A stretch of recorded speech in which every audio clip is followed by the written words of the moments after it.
On-the-scene video coverage of TCT 2012 is supported by Pradaxa.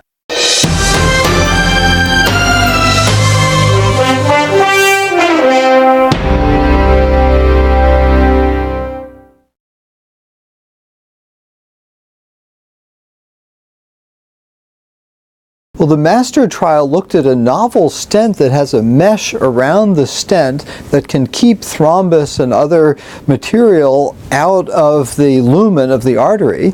And when studied in STEMI patients, seemed to have improvements in ST segment elevation resolution, something that we would expect. It's a stent that has a micronet, so that when you put the stent and you inflate the stent, it can trap the atherosclerosis and clot behind the stent. And so the theory is, by trapping it, it prevents microemboli. The good news from the MASTER trial is that we might have a new therapy that is actually quite useful for acute myocardial infarction patients undergoing primary PCI. Seen in the MASTER trial were a variety of different benefits on surrogate outcomes, and those surrogate outcomes perhaps would translate into benefits in clinical outcomes.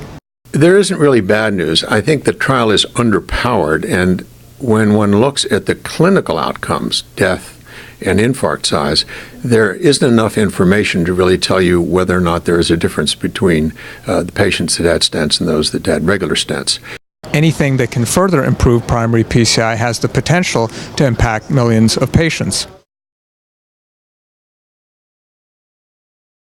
It turns out that the really good news is that TIMI flow seemed to be improved, and that ST segment resolution, that is the ST segment elevation resolution over time, was much quicker in patients that received this covered stent.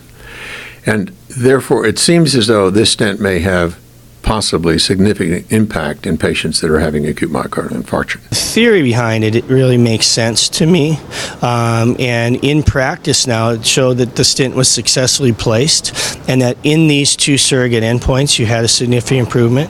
Now whether that translates into clinical benefit, we'll have to see. Well, the endpoints that have looked at of ST resolution and flow are definitely the key endpoints that we first look at to see whether something aimed at improving flow does. And we've done this for a decade. Mike Gibson's done this for the TIMI studies.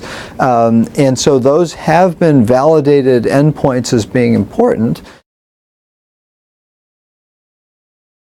What they found is roughly the ST segment resolution, which I think is really an adequate surrogate endpoint, decreased from about 60% to about 45%. So 60% of those patients who got the new stent had complete ST segment resolution, which means excellent perfusion, versus only 45% with standard stenting.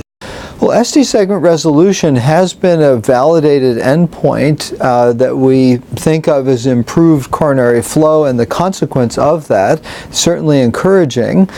How that will translate in a large number of patients into clinical outcomes is less certain.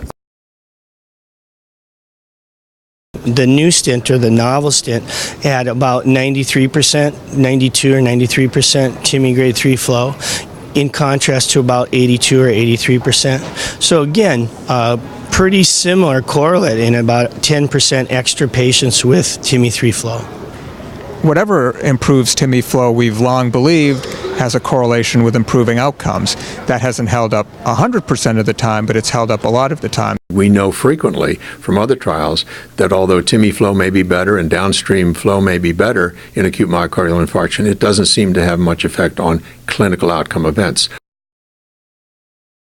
This study of a novel stent shows that there is potentially room for improvement in the care of patients with ST segment elevation MI undergoing primary PCI. Now, whether it's specifically with this technology or not will be the matter, I hope, of future studies. Certainly the stent and the data presented here seem very promising, but there needs to be a much larger confirmatory study powered for clinical endpoints.